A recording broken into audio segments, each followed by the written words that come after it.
आशा करता हूँ आप सब लोग अपने घर के स्वस्थ हो। आज अपन एसएसटी में चैप्टर फर्स्ट में आगे स्टडी करेंगे। चैप्टर फर्स्ट अपने पास था ट्रेसिंग चेंजेस थ्रू 1000 ईयर्स, हजारों सालों पहले जो बदलाव हो रहे थे, हजारों सालों पहले से, उनके बारे में अपन स्टडी करेंगे, उनकी हिस्ट्री के बारे में अपन अध्ययन करेंगे। इसी चैप्टर के अंदर यही अपन को बताया गया है। और अपन पेज नंबर 6 पे दें। पेज नंबर 6 में आपको सेकंड पैराग्राफ से स्टार्ट करवाना है। मुझे बुक ओपन कर लीजिए, यहाँ से अपन स्टार्ट करेंगे। ऑन ओकेजन से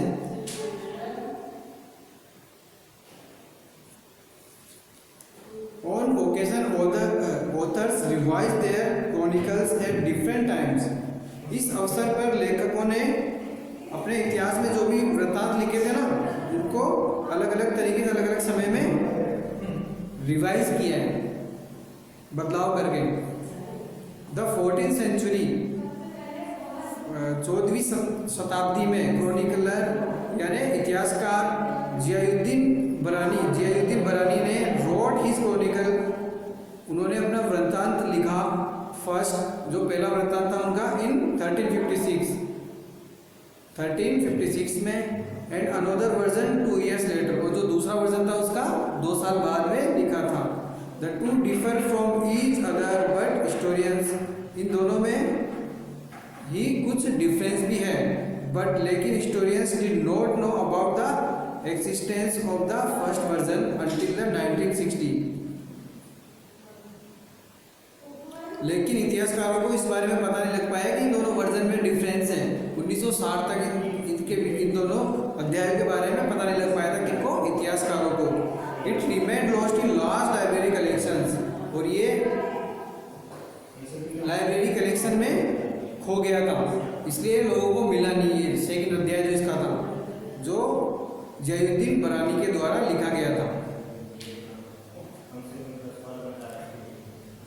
इसमें न्यू टॉपिक स्टार्ट हो रहा है, new social and political groups, नए सामाजिक और राजनीतिक समूह। The study of the 1000 years between 700 and 1750 is a huge challenge of historians।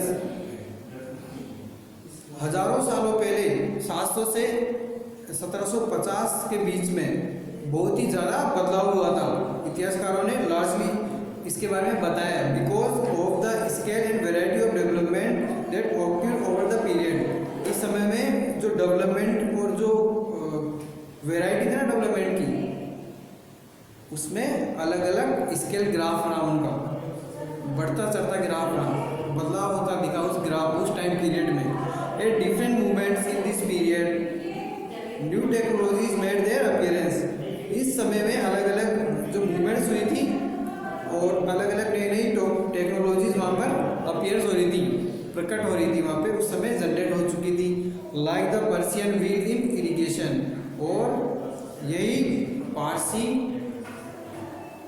पारसियों के लिए एक सिंचाई का साधन हुआ। कौन सा? न्यू टेक्नोलॉजी का। The spinning wheel in webbing and fire arms in combat, जो स्पाइनिंग व्हील मतलब जो कर्तन काटने वाला व्हील था ना, बुनाई करने के लिए, और उस समय जो आर्म जो वो होते ना, आर्मी के लिए जो यूज किए जाते हैं, वो साधन भी जनरेट होने लग गए थे, जैसे कि बंदूक, तो ये भी उस समय बनने लग गए थे। New foods and beverage arrive in the sub continent, और जो नए खाने और जो पीने के जो भी प्रोडक्ट थे वो भी जनरेट हो गए थे उस महाद्वीपों में। जैसे खाने में देखोगे आप, potatoes, corn, chillies, T and coffee, ये खाने में उस समय जनरेट हो चुके थे। Remember that all this innovation, इसी याददाश्त में जो नई इनोवेशन हुई थी, नई खोज हुई थी, न्यू टेक्नोलॉजीज एंड क्रॉप्स, नई तकनीकी और फसलें हुई, केम अलॉन्ग विद पीपल, लोग आगे आए, who brought other ideas with them as well, और भी कुछ लोगों ने नए आइडिया सुझाए। एज अ रिजल्ट, और रिजल्ट में this was a period of economic, political, social and cultural changes, और इसके रिजल्ट में क्या हुआ? उस समय इकोनॉमिक भी सही हुई, पॉलिटिकल और सोशल और कल्चरल चेंजेस हुए, मतलब अपनी अर्थव्यवस्था सुधर गई थी। You will learn about some of this changes in chapter 5, 6 and 7। इन बदलावों के बारे में आप चैप्टर 5, 6 और 7 में और पढ़ोगे। This was also period of great mobility. ये समय बहुत ही गतिशीलता वाला रहा, डेवलपमेंट वाला रहा। Groups of people travel long distances in search of opportunity. लोगों के समूह ने लंबी लंबी दूरियां तय की अब नए नए अवसर तलाशने के लिए।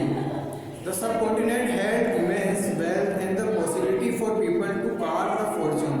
और उस उपमहाद्वीपों पर लोगों ने धनी होने के लिए ये कदम उठाया। लोग ट्रेवल करने लगे, एक जगह से दूसरे जगह अवसर तलाशने लगे, खोज करने लगे कि न्यू इन्वेट करके अपन अपनी अर्थव्यवस्था को सुधार सकते हैं, अपन अच्छे से गुजारा कर सकते हैं।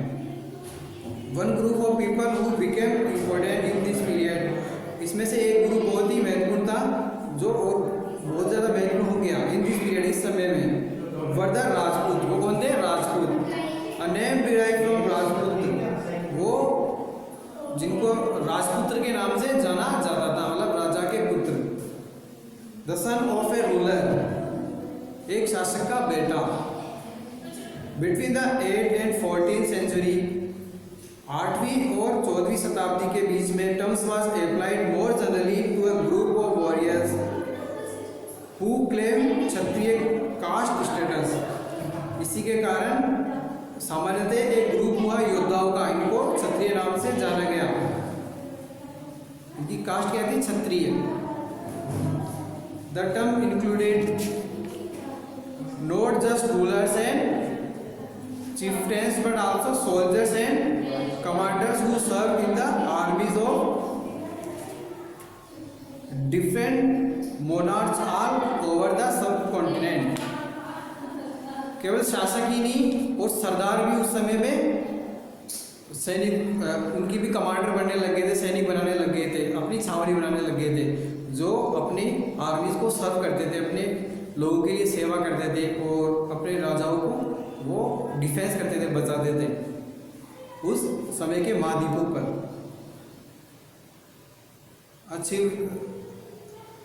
chivalry code of conduct, extreme valor and a great sense of loyalty were the qualities attributed to Rajputs by their poets and bards।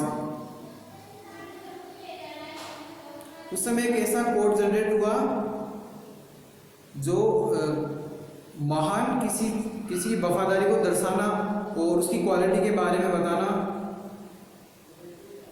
और ये कौन बताता था? राजपूत के जो पोइट्स, जो कवि थे ना, वो बताते थे इनके बारे में कि किस तरह से ये लोग अपना शासन करते हैं और किस तरह से अपना साम्राज्य चलाते हैं।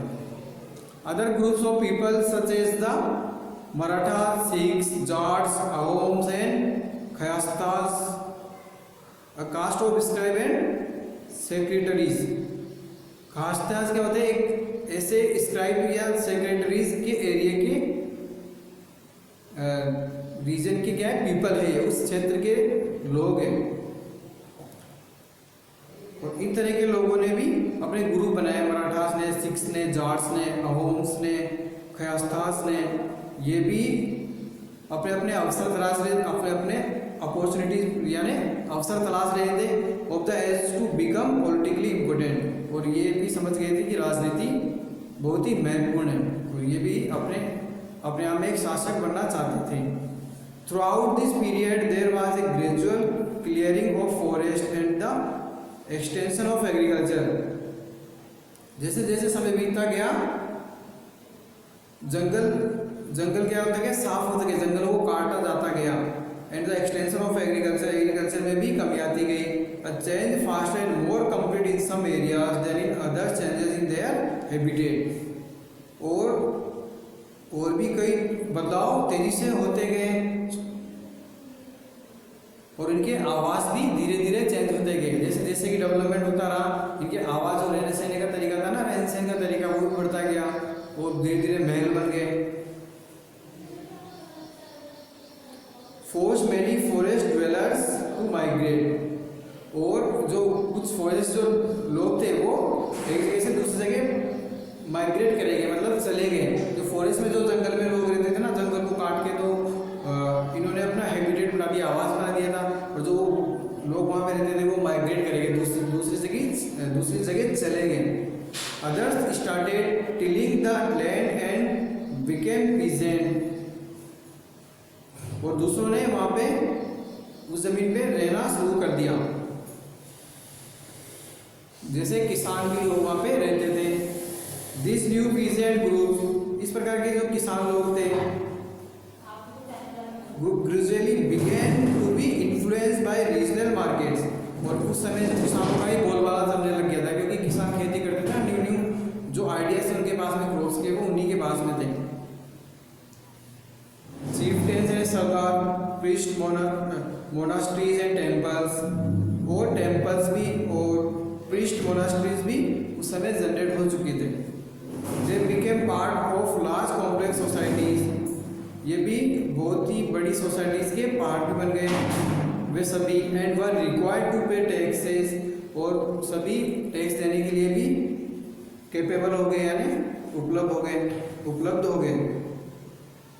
And offer goods and services to local lords, और सामान और सर्विस देने के लिए भी ये तैयार हो गए सभी लोग। एज ए रिजल्ट में scientific, economic and social differences emerge among peasants, और रिजल्ट में आर्थिक स्थिति और जो सामाजिक स्थिति थी ना, उनमें किसानों में बहुत ही बदल गई। सम पजेस मोर प्रोडक्टिव लैंड, कुछ अधीन हो गए उनके। अदर आल्सो केप्ट कैटल, और कुछ कैटल यानी जो पशु भी थे ना, वो पालने लग गए। And some combined artisanal work with agriculture activity, और कुछ आर्टिसनल वर्क भी वो करने लगे, आर्ट करने लगे, कुछ ये वाले काम भी वो करने लग गए इसके साथ में, एग्रीकल्चर के साथ में, एग्रीकल्चर जो एक्टिविटी करते थे ना उसके साथ में। ड्यूरिंग द लीन सीजन के समय, उस दौर के समय में, a society became more differentiate, और उस समय समाज बहुत ही ज़्यादा बदल गया। पीपल वर ग्रुप इनटू जातीज और सब कास्टेज, और लोग जाति में और सब कास्टेज में बट गए। And ranked on the basis of their backgrounds and their occupation, और सबकी अलग अलग रैंक बन गई थी उनके बैकग्राउंड के अनुसार और उनके काम करने के व्यवसाय के अनुसार। Ranks are not fix permanently, और उनकी रैंक्स फिक्स नहीं रहती थी कि ये शासन करेगा या फिर ये बिजनेस करेगा, ये रैंक फिक्स नहीं रहती थी, ये उनके काम करने के अनुसार ही तय होती थी। And varied according to the power, और ये शक्ति के कारण भी वेरिड होती गई, मतलब चलती गई। इन्फ्लुएंस एंड रिसोर्सेज, प्रभाव और जो साधन थे वो भी कंट्रोल हो गए by the member of the jatis के सदस्यों के द्वारा। The status of the same jati could vary from area to area, और जिनकी जाति सेम थी वो एरिया टू एरिया रहते गए, जिस एरिया में वो रहते थे ना उसी एरिया में उस जाति के लोग रहेंगे, मतलब अलग अलग लोगों ने अपने पार्ट्स रीजन को बांट लिया, इस तरह से वो लोग सभी रहने लग गए। Jatis frame their own rules and regulations, manage the conduct of their members, सभी जाति ने अपने रूल अपने नियम बनाए अपने मेंबरों के लिए कि वो अच्छे से मैनेज कर सके। This regulation were enforce by an assembly of elders, ये जो रेगुलेशन थे वो असेंबली के जो बड़े लोग थे ना उनके द्वारा चलाए जाते थे ये नियम्स। Describe in some areas as the jati panchayat, और कुछ एरिया में जाति की पंचायत भी चलती थी। But jatis were also required to follow the rules of their villages, लेकिन जाति उस समय में गांव के नियम के अनुसार ही ज़्यादा चलती थी, न कि पंचायत के द्वारा। Several villages were governed by a chieftain, कुछ गांव जो थे वो अधिकारित हो गए कुछ सरदारों के द्वारा, कुछ जो सरदार थे ना उनके अधीन हो गए, वो उन पे गवर्नमेंट करने लगे, मतलब सरकार बन गए वो वहाँ के जो सरदार थे। Together they were only one small until of